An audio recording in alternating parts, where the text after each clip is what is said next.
Hi, I'm Mark Thompson, Safety Manager with Ringland Johns Construction. Today I'm going to be talking to you about falls in the construction industry.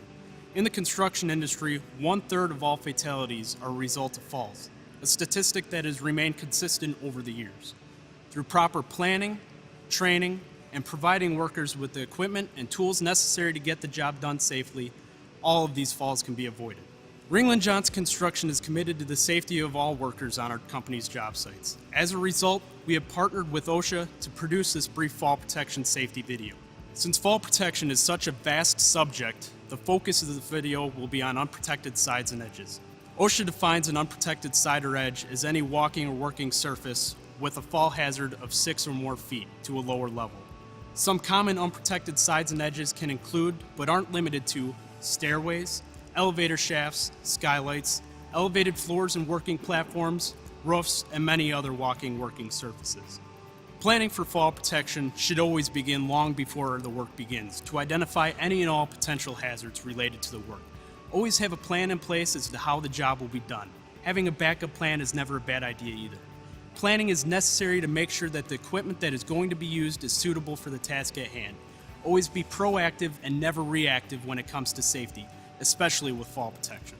While protecting workers from falls over 6 feet, guardrail systems, safety nets, personal fall arrest systems, or any combination of these systems can be used. The type of work and location will often determine what system is used. Both guardrail systems and personal fall arrest systems will be discussed in this video. Guardrail systems can be assembled with steel cable, wood, pipe, or structural steel. There are basic requirements that apply to all guardrail systems. Top rail height must fall between 39 and 45 inches above the walking working level. A mid-rail must be placed at the midpoint between the top rail and the walking working level. And lastly, all guardrail systems must be able to withstand a 200-pound force in a downward and outward direction. Depending on what guardrail material is used, additional requirements may apply. Always refer to the Subpart M, the OSHA standard on fall protection, when dealing with fall protection systems to make sure all aspects are covered. Personal fall arrest systems are made up of 3 components: anchor points, body harness, and connectors, known as the ABCs of fall protection. There are dozens of combinations of personal fall arrest systems that can be used. That is why it's important to provide the proper equipment. Providing the right equipment can be as basic as having an appropriate sized body harness and, more importantly, selecting the right connector.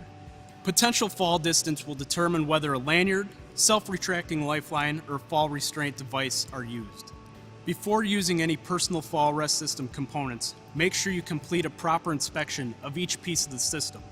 If any component of the system fails, the whole system fails and won't do any good for the individual using the system if the fall were to occur. When implementing personal fall arrest systems, it is vital to ensure that the appropriate equipment is used for the specific task at hand. If you are ever unsure of the proper use of any piece of personal fall arrest system, refer to the product manual or manufacturer before using the equipment.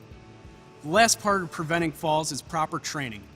Anyone wearing personal fall protection or installing other fall protection systems need to be trained so that they know how to properly set up and safely use the equipment that is provided for them. Many manufacturers of fall protection systems will provide excellent training in the inspection and safe use of fall protection on the job. OSHA is another great source to utilize for information regarding safety at a workplace.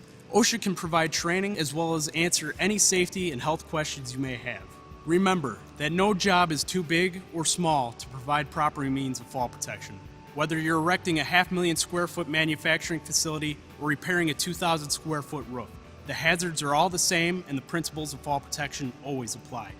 Do your part and make sure that every worker on the job site goes home at the end of the day by following and using safe fall protection practices. This is Mark with Ringland Johns Construction. Thanks for watching.